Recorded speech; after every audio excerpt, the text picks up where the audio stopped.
Assalamualaikum warahmatullahi wabarakatuh. Perkenalkan, nama saya Davarian Fadil.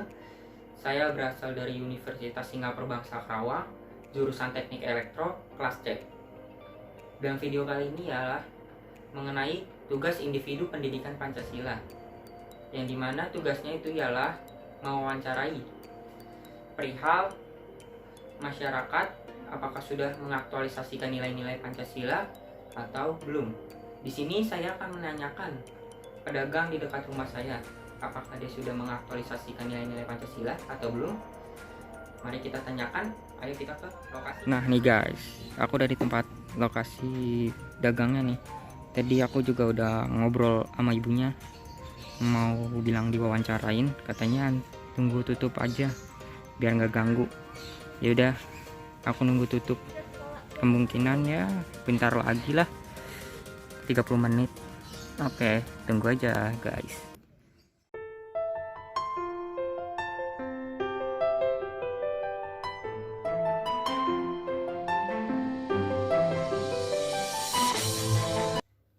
Nah, sekarang saya sudah berada di rumah kediaman ibu pedagang yang tadi. Assalamualaikum ibu. Waalaikumsalam. Kalau boleh tahu dengan ibu siapa namanya? Ibu Manti. Ibu Manti. Ibu boleh minta waktunya sebentar? Boleh. Tujuannya untuk mewawancarai tentang tugas pendidikan Pancasila. Apakah ibu berkenan? Silakan. Makasih bu. Langsung ke pertanyaannya bu. Oke. Yang pertama, ibu sudah dagang berapa lama? Kurang lebih 2 tahun. Sudah cukup lama ya bu. Terus apa saja yang dijual sama ibu? Macam-macam. Ada nasi uduk, nasi kuning, gorengan, kue basah, sayur mateng, tambah satu lagi, sembako. Oh, cukup lumayan banyak juga ya ternyata. Kalau boleh tahu, apakah itu dagangan milik ibu semua atau ada titipan atau bagaimana? Sebagian besar memang milik saya, tapi ada juga yang nitip. Mungkin orang itu tidak punya lapak atau dia tidak punya waktu, jadi dia titipin jualannya itu, masakannya dia ke saya. Oh, hitung-hitung sekalian ngebantu ya bu. Mungkin juga. Alasan awal ketika ibu berdagang itu apa? Untuk memenuhi kebutuhan hidup sehari-hari, karena saya single parent. Jadi saya mencari uangnya dengannya berjualan. Saat ibu memutuskan untuk berdagang, apakah itu keputusan keluarga atau ibu ambil keputusan sendiri? Keputusan bersama anak-anak. Oh, bersama anak-anaknya. Jadi dimusyawarahin dulu ya bu. Iya jelas. Apakah ibu senang berdagang seperti ini? Alhamdulillah senang. Karena bisa memenuhi kebutuhan hidup dengan jalan halal. Oh, nah ini nih yang penting halal ya bu. Terus apa yang membuat ibu senang dalam berdagang? Saya senang berdagang jika dagangannya satu habis, terus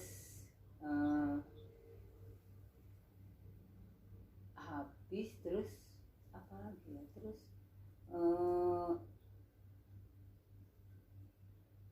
Yang penting habis laris ya bu ya. iya, yang jelas yang penting habis laris, terus bisa memenuhi kebutuhan, cukup memenuhi kebutuhan hidup, itu yang pokok. Terus ya ya itu tadi, yang penting halal semuanya gitu. Ya siap bu. Cara ibu mensyukurinya itu bagaimana bu?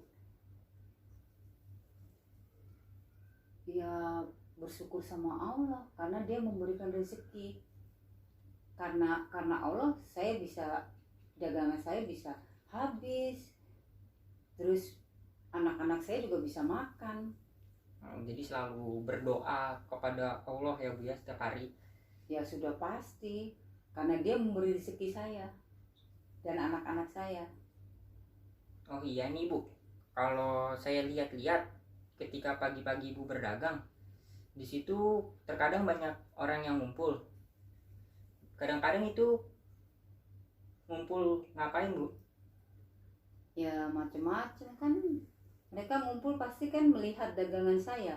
Ada yang beli nasi, ada yang beli kue, ada yang beli sayur mateng, ada juga yang beli sembako, macam-macam, sambil ya sekali waktu ya pasti mereka akan bertanya, sudah pasti ngobrol. Itu sudah pasti, karena sambil sambil dia memilih-milih, sambil dia berbicara, ngobrol, nanti dia akan bertanya, ada ini enggak Bu, gitu. Nah kalau tidak ada, saya akan usahakan ada, karena mereka membutuhkannya. Iya, iya. Dalam mengobrol nih Bu, apakah Ibu memilih dalam mengajak berbicara ke seseorang atau semuanya diterima? Semua diterima, namanya saya pedagang, masa saya harus memilih-milih? Ya pasti semua terima, saya terima semuanya. Oh, jadi kayak siapa saja mau Ibu ajak ngobrol ya Bu? Ya, sudah Nggak pasti, memandang. tidak pandang. Nah, ini juga nih kata orang sini, dagangan Ibu cukup murah. Bagaimana Ibu bisa menjual dengan harga murah? Sebenarnya harga itu bisa sama semua, tergantung kita. Kita mengambil keuntungannya sedikit cukup, karena ajaran Islam juga kan tidak boleh ngambil keuntungan banyak-banyak. Jadi bagi saya cukuplah, yang penting barang cepat habis, nanti kita bisa beli lagi, jadi tidak akan kadaluarsa lah. Balik ke ajaran agama ya Bu, yang mengambil untung sedikit ya Bu. Iya, mereka pembelinya juga puas dengan hasilnya ini. Untuk harga nih Bu, apakah setiap orang Ibu beri harga dengan sama atau ada yang dibeda-bedakan? Ya tidak lah, sama semuanya, tidak ada beda-beda. Oh, adil ya Bu, dalam setiap Ya, mau karena teman mau mereka orang nggak kan kenal. pembeli, jadi sama semuanya. Ya sudah Bu, mungkin itu saja wawancara dari saya. Kalau bila ada kata yang kurang berkenan, mohon maaf Bu. Ini terima kasih banget sudah meluangkan waktunya. Mohon maaf bila ada salah kata. Sama-sama, kalau Ibu juga ada salah kata. Ya, makasih ya Bu. Maaf juga ya. Iya, makasih Bu waktunya Bu. Jadi kesimpulan yang kita dapat dari Ibu Manti ialah bahwa Ibu Manti telah mengaktualisasikan nilai-nilai Pancasila dalam kehidupan sehari-harinya, yang dimana Pancasila berisi 1. Ketuhanan yang Maha Esa. 2. Kemanusiaan yang adil dan beradab. 3. Persatuan Indonesia. 4. Kerakyatan yang dipimpin oleh hikmah kebijaksanaan dalam permusyawaratan perwakilan. 5. Keadilan sosial bagi seluruh rakyat Indonesia. Kenapa saya bisa bilang Ibu Manti telah mengaktualisasikan nilai-nilai Pancasila dalam wawancara tersebut? Karena seperti halnya dalam sila pertama, Ibu Manti selalu mensyukuri apa yang ia dapat dari hasil dagangnya, dan selalu berdoa kepada Allah Subhanahu wa Ta'ala untuk melancarkan dagangannya, yang dimana bahwa Ibu Manti telah percaya adanya Tuhan. Yang dalam sila kedua, Ibu Manti selalu adil membagi harga terhadap orang-orang, maupun yang teman dekat maupun yang orang tidak dikenal. Misalnya teman dekat dikasih harga 3.000, yang tidak kenal juga 3.000.